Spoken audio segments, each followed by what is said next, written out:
হালুকাটুতুন সাইসি গাড়ি লই আল্লাহর নাম। ১ ঘন্টা পর আইসু পদ্মার ঘাট নু আইলাম। কুহুর উল্লাই জুরি জুরি চলে গাড়ি গান। ড্রাইভারত্ব সুতপুত নাই যাত্রী পেরেশান। এই হালুকাটুত্ত মরিচিন, হালুকাটুত্ত মরিচিন। আঞ্চলিক ভাষা আধুনিক ধাঁচের সঙ্গীতের মাধুর্যে পরিপূর্ণ চারিপাশ ব্যস্ততম সড়ক পথ যেদিকে দৃষ্টি যায় বিভিন্ন পথগামী মানুষের চলাচল চৌরাস্তার মাঝখান দিয়ে দণ্ডায়মান ট্রাফিক পুলিশ বাঁশি হাতে যানবাহন নিয়ন্ত্রণে উদ্যত মুড়ির টিন সদৃশ্য লোকাল বাসগুলো গায়ে গায়ে ঘেঁষাঘেঁষি করে এগোচ্ছে সামান্যতম দৈরথে অশ্রাব্য শব্দগুচ্ছের ফোয়ারা ছুটছে কিন্তু সেসব যেন গালমন্দ নয় বরং নিত্যদিনের বাক্য বিনিময় অবিচ্ছিন্ন অংশ। এই আগ্রাবাদ আগ্রাবাদ, এই হাট্টার জারে, এই বেহুদ্দারা হট। কাউন্টারদের হাঁক ডাকে সঙ্গীতের ধ্বনি ক্ষণে ক্ষণে মিলিয়ে আসছে পরোয়া নেই কারো নগরের মানুষ ছুটে চলতে অভ্যস্ত সড়কের ধারে ধারে দোকানপাট হাজির বিরিয়ানি এবং মেজবানি খাবারের আয়োজনে সয়লাভ সব কয়টা কাজকর্মের অবসান নেই গালমন্দ রেশারেশি ঝগড়াঝাটি নিত্য সঙ্গী তবুও নগরের মানুষগুলোর মুখে হাসি যেন কোনো কমতিই নেই নিহাদের প্রাণের শহর চট্টগ্রামের চেয়ে ভিন্ন পরিস্থিতিতে থাকলে নিহাদ লোকাল বাসে যাতায়াতের পায়তারাই করতো অসহ্যকর হয়েও যেন ভীষণ কাম্য এক অভ্যাসে পরিণত হয়েছে তা কিন্তু বর্তমানে সেটি সম্ভব না নিজের জন্মস্থানে আপন মায়ের কোলে ফিরে আসার মতন অনুভূতি হলেও ঠিক উপভোগ করা যাচ্ছে না সময়টা কারণ তার বোনটির জীবন বাজি রয়েছে এখানে আয়েশের কোনো সুযোগই নেই অগ্রপাত এলাকার সংলগ্ন একটি এলাকা মাথার উপরে ফ্লাইওয়ে নিচে সাপের মতন এঁকে বেঁকে চলা সড়ক জুড়ে যানবাহনের অবাধ বিচরণ সড়কের এক পাশ জুড়ে সারে সারে সজ্জিত স্থাপনা একটি রেস্তোরাঁ উপরে লেখা রয়েছে মেজান হাইয়ুলো আইয়ো গাড়ি এক পাশে থামিয়ে অভ্যন্তরে প্রবেশ করল সকলের সম্মুখে নিহা তারপর আসমান এবং চারুলতা পাশাপাশি ঢুকতে একটি কর্নার টেবিলে কাঙ্ক্ষিত দৃশ্যটি নজর এলো দুবাহু দুদিকে মেলে দিয়ে এগিয়ে গেল নিহাত কিরে সুদানির ফুয়ারা কেনাসস দুজন ফিনফিনে এবং একজন গাচ্চা গুচ্চা ধরনের যুবক উঠে দাঁড়ালো ছুটে এলো নিহাতের বাহু ডোরে আলিঙ্গন মাঝে অতঃপর তাদের মাঝে চাচলার ভাষায় যা কথোপকথন হলো তা বাকিদের বোধগম্য ঠিক ঠেকলো না চারুলতা আনমনে পাশে দাঁড়ানো আসমানের উদ্দেশ্যে ঝুঁকে ফিসফিস কণ্ঠে জিজ্ঞেস করলাম এরা শুভেচ্ছা বিনিময় করছে নাকি গালিগালাজ? ওটাই ওদের আদরের ভাষা। নির্বিকার উত্তর আসমানের কিছুক্ষণ বাদেই সকলে টেবিলে আসন দখল করলো মেজবানি মাংস এবং পটার অর্ডার দিয়ে নিহাত আসমানের সঙ্গে পরিচয় করিয়ে দিল সকলে অতঃপর চারিপাশে সতর্ক নজর বুলিয়ে এনে স্থির কণ্ঠে নিহাত বলা আরম্ভ করলাম আমার তো ওদের সাহায্য লাগবে। অবশ্যই ভাই, তুই শুধু বল তোর হুমকি কি।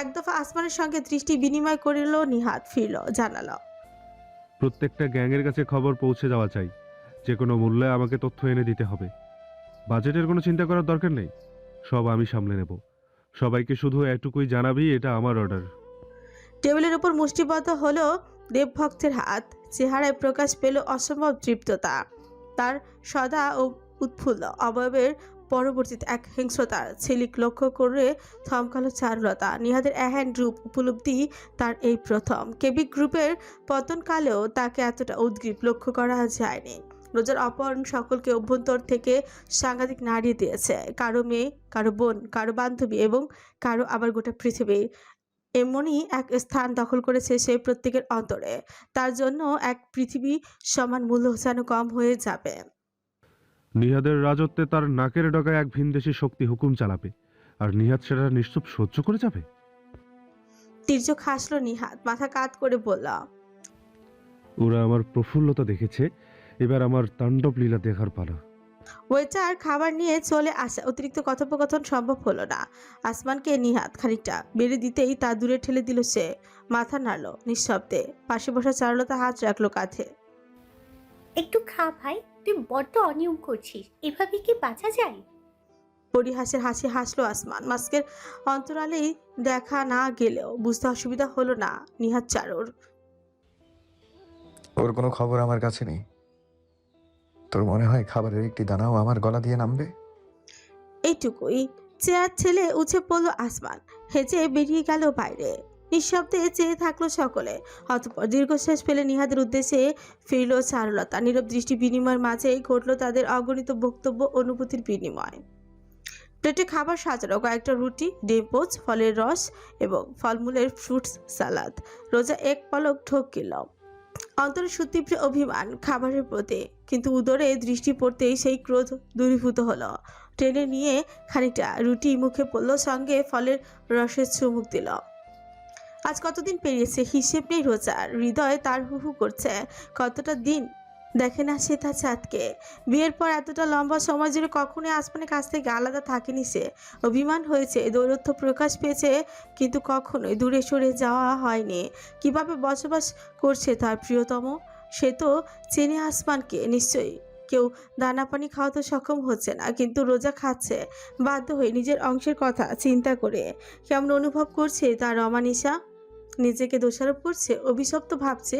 ঠিক যেই মুহূর্তে নিজের সবটুকু সুখ খুঁজে পেয়েছিল সে, ওই মুহূর্তে এক ঘূর্ণিঝড়ের ছাপটায় সবকিছু আবারও ওলটপালট হয়ে গেল। কেন বারংবার আসমানের ভাগ্য এইভাবে খেলে তাকে নিয়ে? রাফা কায়সার আদতে চাইটা কি? রোজাকে বন্দি করে আসমানকে হাসিল করতে চাইছে? এতই কি সহজ তা? অমানিসা নিজেকে সমর্পণ করবে ওই অশুভের দুয়ারে? কোনো তীরও নয়। কিন্তু যদি বাধ্য হয়, যদি রোজা এবং তার গর্ভে বেড়ে উঠতে থাকা অংশের চিন্তা তাকে দুর্বল করে তোলে, তখন কি হবে? রাফা কায়সার কি এভাবেই জিত হাসিল করে নেবে? রোজা বেশিক্ষণ ভাবতে সক্ষম হলো না। এসব ভাবলেই হৃদয় উগরে কান্না আসে তার। এইসব লোকের সামনে এসে নিজে কেঁদে দুর্বলতা জাহির করতে ইচ্ছুক নয়। বলা যায় না কখন কোন মাধ্যমকে তারা ব্যবহার করবে রোজার জীবন নরক করে তোলার জন্য। তবে আশ্চর্যের বিষয় হলো, দেমেশ্রী এখনো পর্যন্ত রোজার কোনো প্রকার ক্ষতি করেনি। কিন্তু কেন? এ বান্দার কথাবার্তা শুনলে মনে হয় রাফার নির্দেশনা ভিন্ন কিছু ছিল। তবে কেন সে নিজেকে নিয়ন্ত্রণ করছে? Dmitri Volkov Russian mafia gang Dinosaurus এর নেতা। তার গ্যাং রাফাকে এহেন লীলা খেলা চালাতে সহযোগিতা করছে। এতটুকুই তথ্য উদ্ঘাটন করে সম্ভব হয়েছে রোজার পক্ষে। কিন্তু এই বান্দা আলফার মতন নয়, খানিকটা ভিন্ন। অতিমাত্রায় চালাক কিংবা অতিমাত্রায় বোকা, তাকে বুঝতে খানিকটা বেগ পোহাতে হচ্ছে। রোজার প্রতি নমনীয়তার উদ্দেশ্য কি? আদতে কি তার কোনো ক্ষতি করার ইচ্ছে দিমিত্রি নেই? তবে কেন এই কার্যক্রম? রাফা চায় বলে কোথাও যেন হিসেব মিলছে না। রহস্যে আবৃত সবকিছুই। রোজা একটি নিঃশ্বাস ফেলে মাথা চেপেই ধরলো, গা গুলিয়ে আসছে। মাত্রই খেয়েছে, তা বমি করে ফেলে দিতে চায় না। গর্ভে বেড়ে উঠতে থাকা অংশের পুষ্টি দরকার। উঠল রোজা, কেবিনে থেকে বাইরে জাহাজে বেরিয়ে এলো, করিডোর পেরিয়ে পায়ে পায়ে ছাদে উঠল।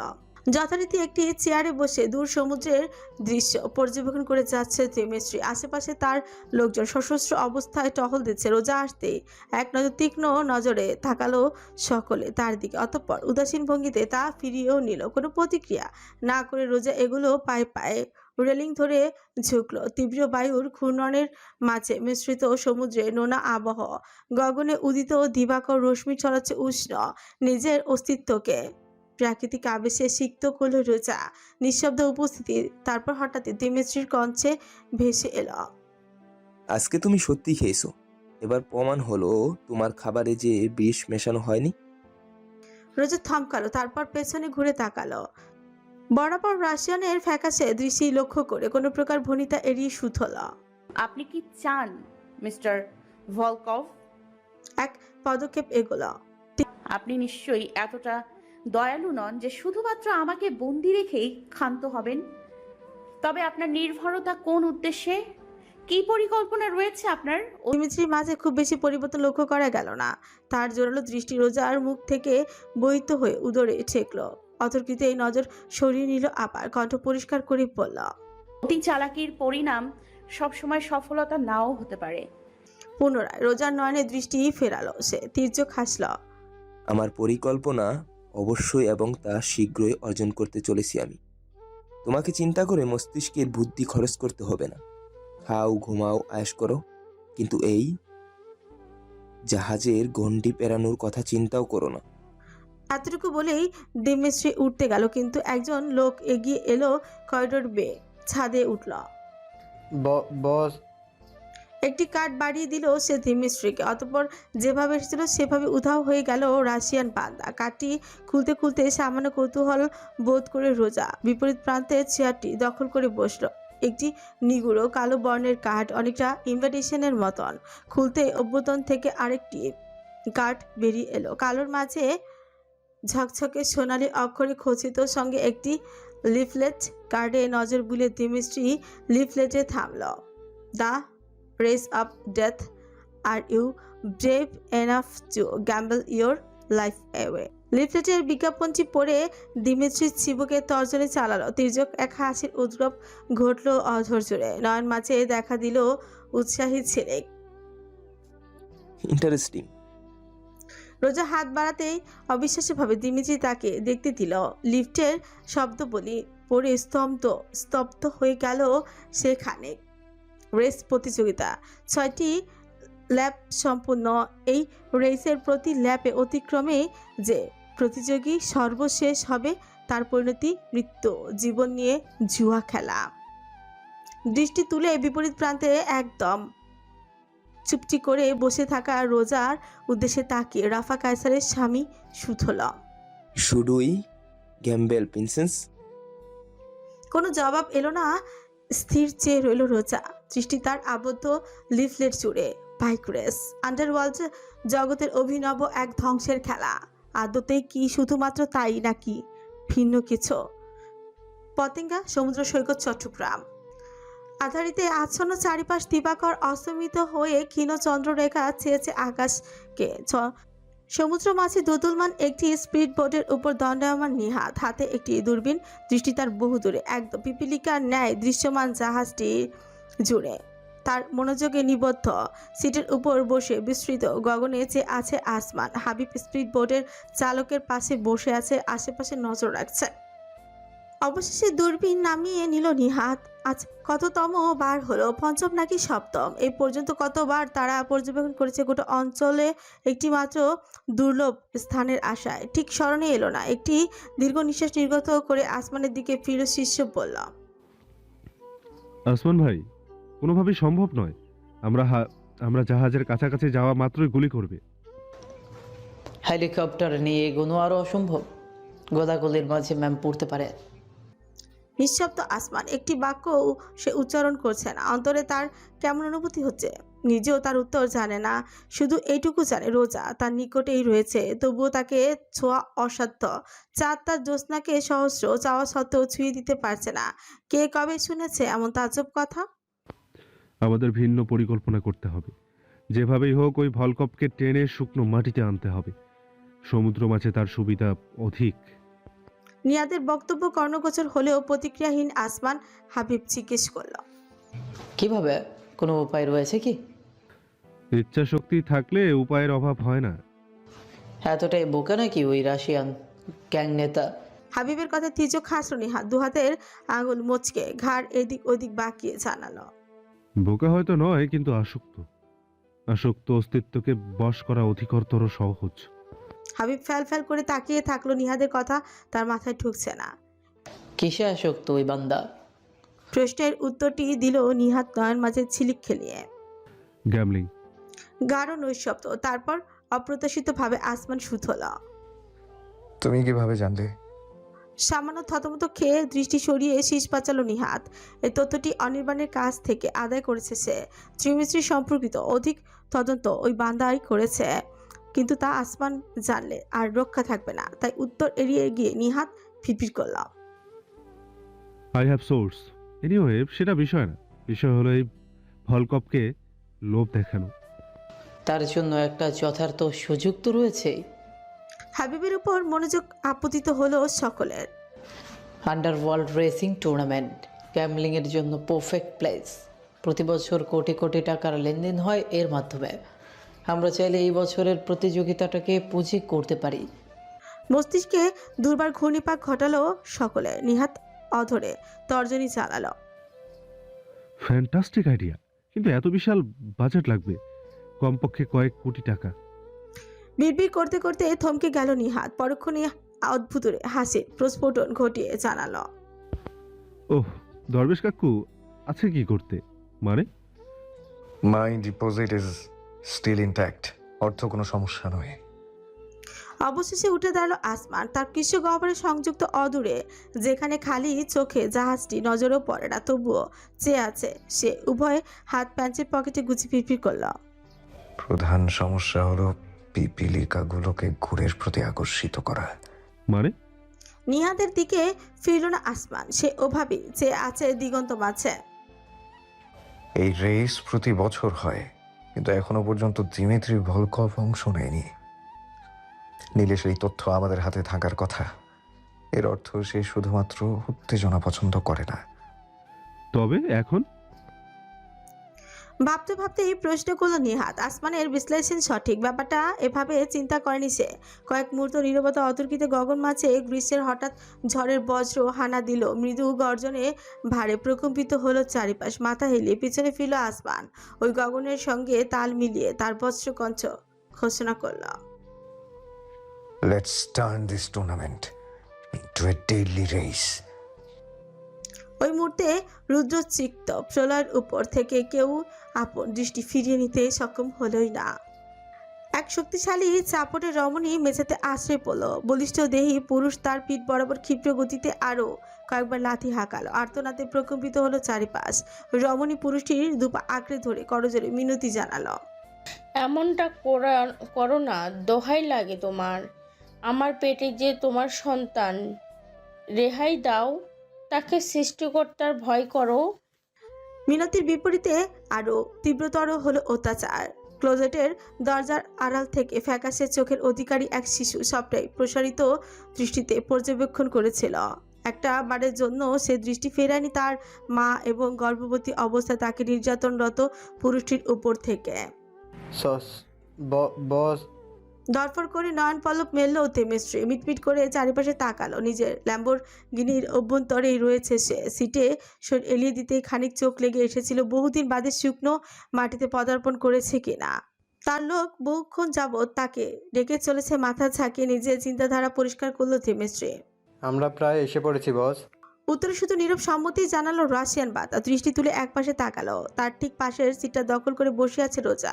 পরিধানে একটি অফ হোয়াইট বর্ণের ফ্লোরার গাউন, হালকা কিছু অলংকার এবং খোপা করা চুল, যাকে বলে মেসি পান। এসব মেয়েটি করেছে তাহলে দিমিত্রির দেয়া সামগ্রী গ্রহণ করেছে। অবশ্য তা ব্যতীত আর কোনো উপায়ও অবশিষ্ট ছিল না। খুব একটা খারাপ লাগছে না রোজাকে। বাঙালি রমণীর মাঝে পাশ্চাত্যের ছোঁয়া কিছুটা আকর্ষণীয় বটে। বর্তমানে জানালা দিয়ে এক দৃষ্টি বাইরের পথের দিকে তাকিয়ে আছে রোজা। নিজের উপর দিমিত্রির দৃষ্টি স্পষ্ট টের পেল। কোনো প্রকার প্রতিক্রিয়া করল না। একটি হাতে নিজেকে চারিপাশ থেকে আবদ্ধ করে সুকুঞ্চিত হয়ে পড়ল। কি হচ্ছে তার সঙ্গে, কেনই বা হচ্ছে জানা নেই তার। দিমিত্রি আজ আন্ডারওয়ার্ল্ড বাইক রেস টুর্নামেন্টে দেখতে এসেছে, অবশ্য রোজাকে সাথে নিয়ে। জাহাজে একা ফেলে আসার প্রশ্নই উঠছে না। রোজা অবশ্য খুব বেশি সুবিধা করতে সক্ষম হতোই না, কিন্তু তবুও ঝুঁকি নিতে চায়নি দিমিত্রি। তাতে রোজার সুবিধাই হয়েছে। যেভাবেই হোক, যে কোনো মূল্যে তাকে একটা ব্যবস্থা আজ করতেই হবে, হয় যোগাযোগের নয়তো পলায়নের। এত বিরাট সুযোগ আর কোনোদিনও আসবে বলে মনে হয় না। মনে মনে তাই বদ্ধ পরিকর Rosa. Don't try anything stupid princess. দিমিত্রির সন্নিকট কণ্ঠস্বর রোজাকে বিহ্বল করেই তুলল। কোনো জবাব দেওয়া সম্ভব হলো না। এর আগেই রোজার সিটের পাশে দরজা খুলে গেল। এসে পড়েছে তারা। উভয় হাত মুষ্টিবদ্ধ করে একটি দীর্ঘ প্রশ্বাস টেনে অবশেষে রোজা বাইরে পদার্পণ করল। এক ভিন্ন দুনিয়া, পৃথিবীর বুকে এক টুকরো অন্ধকার জগৎ, যেন রাত্রির নিস্তব্ধতা ভেদ করে এক এথায় ছাক বেঁধেছে মানুষরূপী পশুর দল সঙ্গে নিজেদের জীবনকে নিয়ে বেপরা খেলায় মেতে ওঠা আধারে নিমজ্জিত অস্তিত্ব। একটা রেসিং ট্র্যাক অ্যানাকন্ডা সাপের ন্যায় বয়ে চলেছে এঁকে বেঁকে বিপজ্জনক সকল বাঁক, যার ফাঁকে ফাঁকে প্রজ্বলিত চিমচিমে সবুজ এবং লাল বাতির পহর। ট্র্যাকের স্থানে স্থানে স্ট্রিট ল্যাম্পের মতন পোস্ট হলুদাব চকচকে আভা ছড়াচ্ছে একদম পরাম্প সীমানায়, যার সার দিয়ে দণ্ডায়মান রেসিং মডেলের বেশ কিছু বাইক। সবগুলোর মডেল এক এবং রং কালো কিংবা কালো বর্ণের কাছাকাছি, শক্তিশালী ইঞ্জিনের শব্দে মুখরিত পরিবেশ। রোজা হতভম্ব হয়ে সবকিছু লক্ষ্য করে গেল। রেসিং ট্র্যাক ঘিরে রয়েছে গ্যালারি, খানিকটা ফুটবল কিংবা ক্রিকেট মাঠের আদলে তৈরি করা হয়েছে। গ্যালারি এবং ট্র্যাকের মাঝে ধাতব জাল স্থাপিত, যারা থামে থামে মোতায়েন রয়েছে রক্ষী। সব থেকে ভয়ঙ্কর ব্যাপার, গ্যালারি একদম উঁচুতে স্থাপিত টাওয়ারের মতন অঞ্চল, যেখানে বিশাল আকৃতির দুটি অস্ত্র দৃশ্যমান। স্ট্যান্ডে বসিয়ে তা নিশানা করে রাখা হয়েছে ট্র্যাকের দিকে। আনমনে একটি শক্ত ঢোক গলাতকরণ করল রোজা। কি দুর্বার মৃত্যুর আয়োজন! বর্বর মধ্যযুগীয় সময়, যেখানে ক্ষমতাবান শাসকগণ নিজেদের বিনোদনের উদ্দেশ্যে ধ্বংস খেলা রচনা করে অভ্যস্ত ছিলেন। অপরাধীদের উন্মুক্ত ময়দানে হিংস্র শিকারী জন্তুর সম্মুখে ছেড়ে দেওয়া হতো। অতঃপর জীবন রক্ষার নিশ্চিত ব্যর্থ লড়াই উপভোগ করত শত সহস্র মানুষ। জন্তুটি যখন মানব দেহ ছিন্নভিন্ন করে নিজের ক্ষুধা নিবারণ করত, তখনই উদযাপনে মেতে উঠত গোটা ধরিত্রী। সেই যুগ হয়তো বদলেছে, কিন্তু বদলায়নি মানুষ। নিজের কাঁধে স্পর্শ টের পেতেই বাস্তবতার আগমন ঘটল রোজার। পাশে দিমিত্রির অস্তিত্ব তাকে অদ্ভুত এক অনুভূতি পরিপূর্ণ করল। তার কানের নিকট ঝুঁকে দিমিত্রি বিড়বিড় করল, এনজয়িং ইউরসেলফ? মুষ্টিবদ্ধ হাত গাউনের ভাঁজে অন্তরালে লুকিয়ে রোজা জানালো, আমার ভালো লাগছে না, আমি একটু বসবো। দিমিত্রির চেহারায় সামান্য উদ্বিগ্নতা পরিলক্ষিত হলো। মাথাটা দোলালো। রাশিয়ান গ্যাং নেতা গাঢ় নীল বর্ণের পরিচ্ছেদে আবৃত গার্ডরা রোজাকে গ্যালারিতে নিয়ে গেল। নিচের দিক থেকে ৩য় নম্বর সারিতে আরামদায়ক সোফার গদিতে বসলো রোজা। অনুধাবন করলো এখানে বিশেষ বিশেষ মানুষদের জন্য অতিরিক্ত ব্যবস্থা রয়েছে। আপেলের রসপূর্ণ গ্লাস ট্রেতে করে সাজিয়ে রাখা হলো তার সামনে। কণ্ঠতালু শুকিয়ে খটখটে হয়ে রয়েছে। অনুধাবন করে রোজা একটি গ্লাসে চুমুক দিল। সুচারু দৃষ্টি তার পর্যবেক্ষণে ব্যস্ত চারিদিক।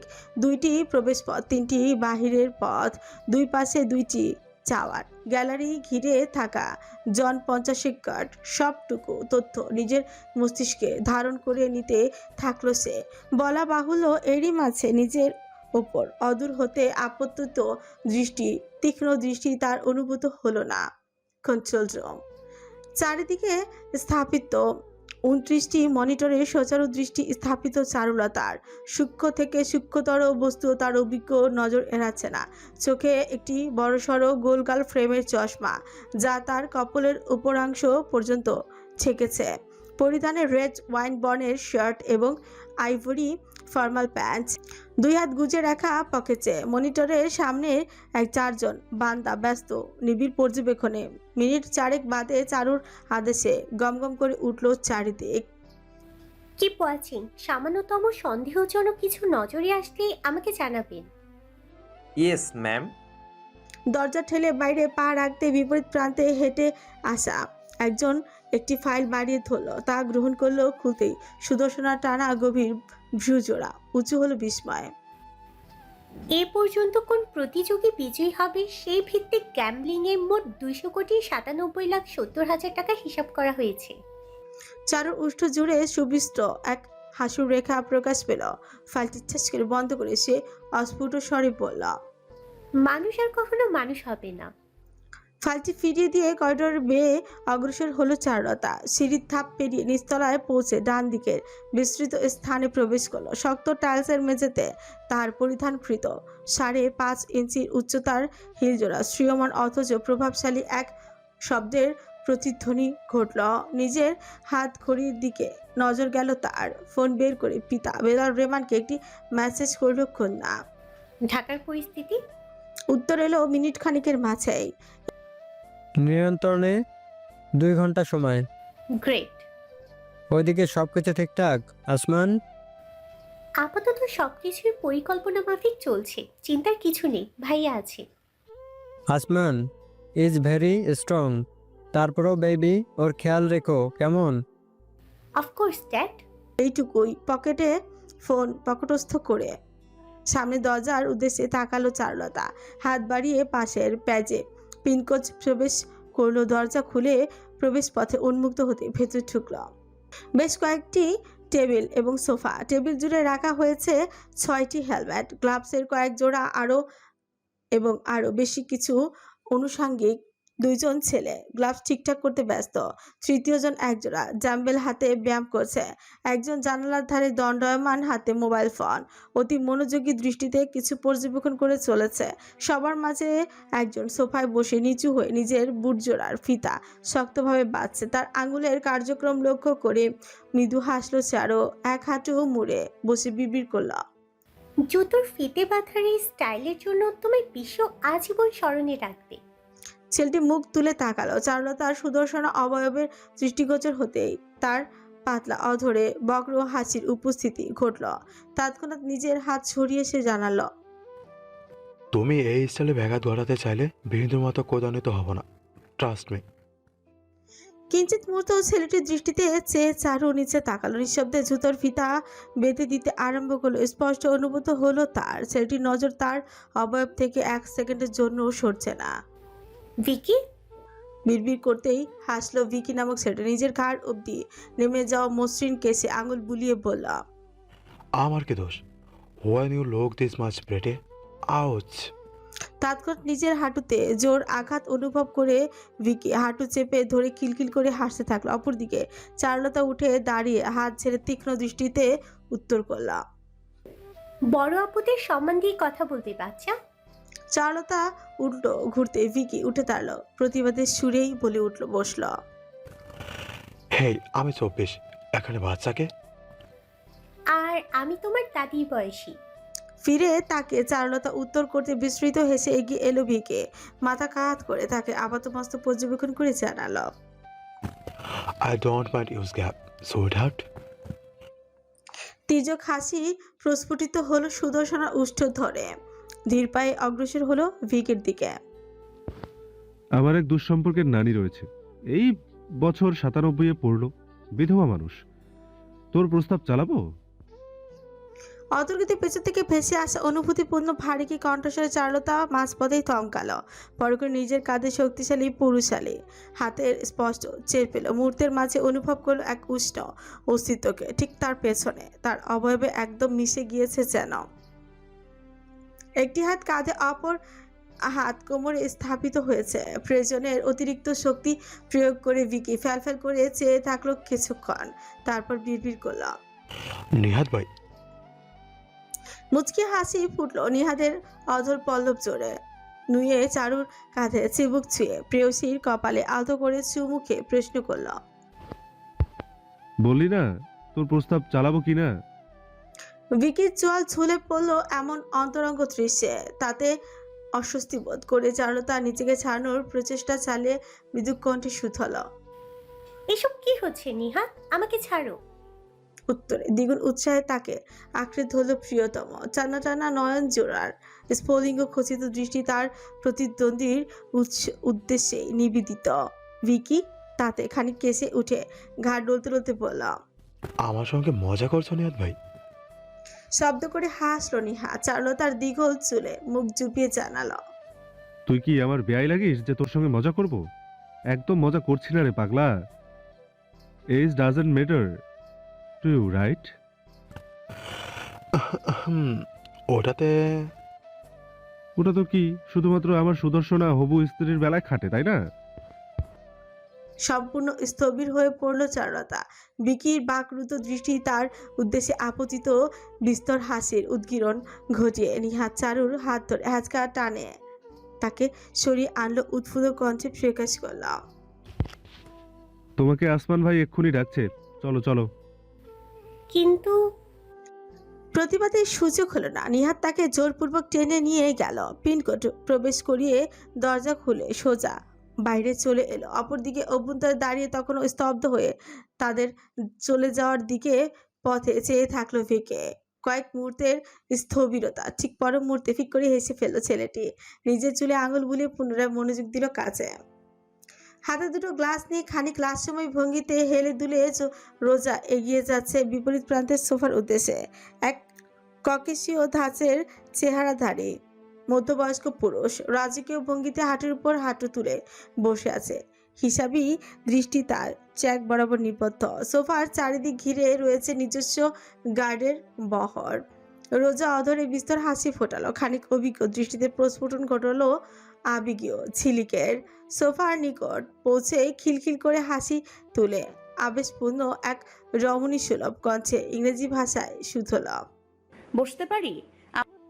লোকটি মুখ তুলে তাকালো, লালায়িত দৃষ্টি তার রোজাকে আপাতমস্তক পর্যবেক্ষণ করলো। বিড়ালের ন্যায় প্রজ্বলিত স্বর্ণালী ধাঁচের মণি জুড়ে প্রকাশ পেল অব্যক্ত এক আকর্ষণ। 2 আঙ্গুলের ইশারায় গার্ডদের সরিয়ে রোজাকে পাশে বসার ইঙ্গিত করলো সে। হেসে প্রদানকৃত আসন দখল করে বাম হাতের ওয়াইনের গ্লাসটি জ্যোৎস্না বাড়িয়ে ধরল লোকটির উদ্দেশ্যে। আমার দুয়ারে স্বয়ং চাঁদের পদারোপণের কারণ জানতে পারি? ওয়াইনের গ্লাস গ্রহণ করে লোকটি জিজ্ঞেস করতে রোজা মাথা দোলালো। নিজের নিকট থাকা অরেঞ্জ জুসের গ্লাসটি খানিক চেপে ধরে ফিরফির করল। আমার সঙ্গ খারাপ লাগছে বুঝি? তার এমন আবেদনে লোকটি নির্বিকার মুখাবে তীর্যক হাসির প্রস্ফুটন ঘটল। নিকটে ঝুঁকল সে, রোজার ফিসফিস কণ্ঠে স্বরে জানালো, of course not, I like good company and you are no good but gorgeous. মুচকি হাসল রোজা। কুলকুল করে বয়ে যাওয়া স্রোতিনীর তা যেন তার অভিব্যক্তিতে চুমুক দিল জুসের গ্লাসে। অভিজ্ঞ নজর স্পষ্ট দৃষ্টিগোচর হলো লোকটির, তার উষ্ঠ ধরে নির্লজ্জ দৃষ্টিপাত। কাজ হয়েছে মনে মনে ভাবলো। এককালে জীবনের তরে আকর্ষণকে জীবিকা বানাতে যাওয়া রোজা এক চুমুকে সম্পূর্ণ গ্লাস নিঃশেষ করে হেলান দিল সে লোকটির বাহুতে। তাতে জানপরণে খুশি হলো মনে হলো লোকটিকে। হায়রে পুরুষ! আপন মনে পরিহাসের হাসি হাসলো অমানিসার অর্ধাঙ্গিনী। কার পার্টনার তুমি মায়াবী? নিজেকে দুর্লভ সুযোগ প্রদান করে লোকটি রোজার চিবুক ছুঁয়ে দিল। আঙুলের অপবিত্র স্পর্শ বয়ে চলল অধর পল্লব পর্যন্ত। ইচ্ছা হলো তৎক্ষণাৎ নিজেকে গুটিয়ে নিতে। সর্বস্ব প্রয়োজন হলো তৃপ্তির, নিজেকে নিয়ন্ত্রণের। হাঁচি মোলায়েম ভঙ্গিতে পাকড়াও করলো রোজা। রোজা পিড়পিড় করল। ধরে নিন আপনার।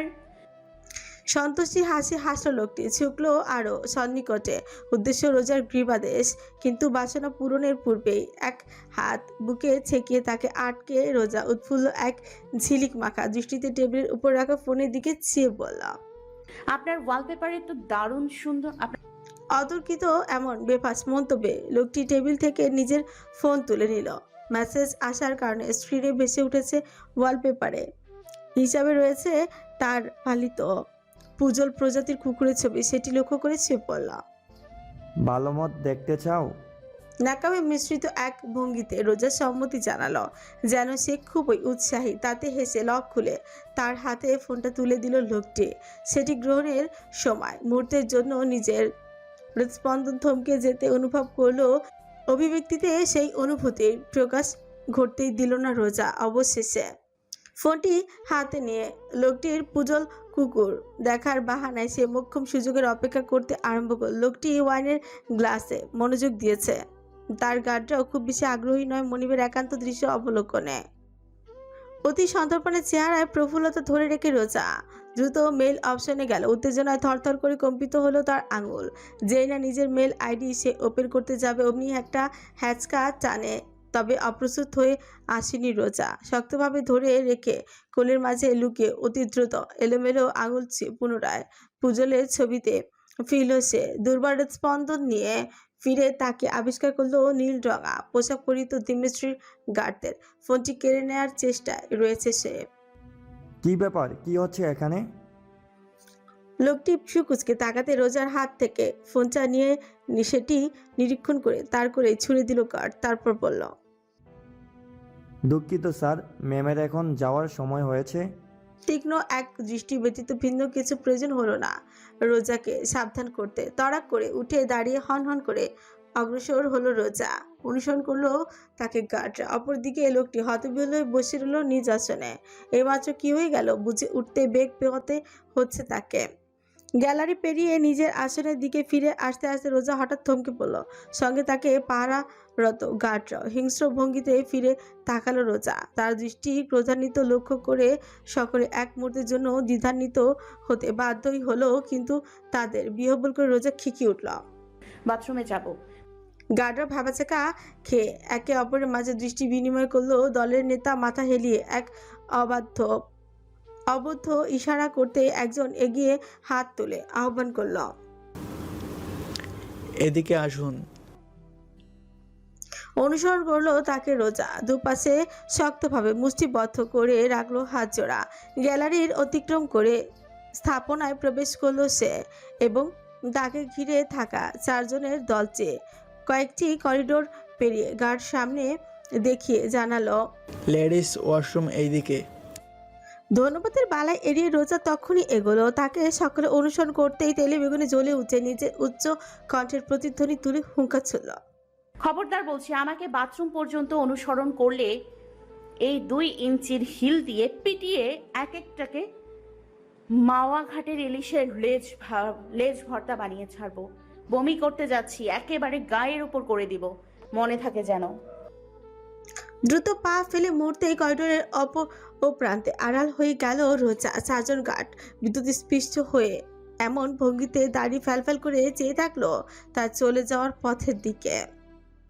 করিডোরের এপাশে রেস্টরুমে প্রবেশ করলো রোজা। এক পাশে টয়লেটের দরজা, অপর পাশে বেসিন, দেয়ালে সংযুক্ত আয়না, কয়েকটি ভেন্টিলেটর রয়েছে উপরের দিকে। টয়লেটে সিটে দাঁড়িয়ে নাগাল পাওয়া অসম্ভব প্রায়।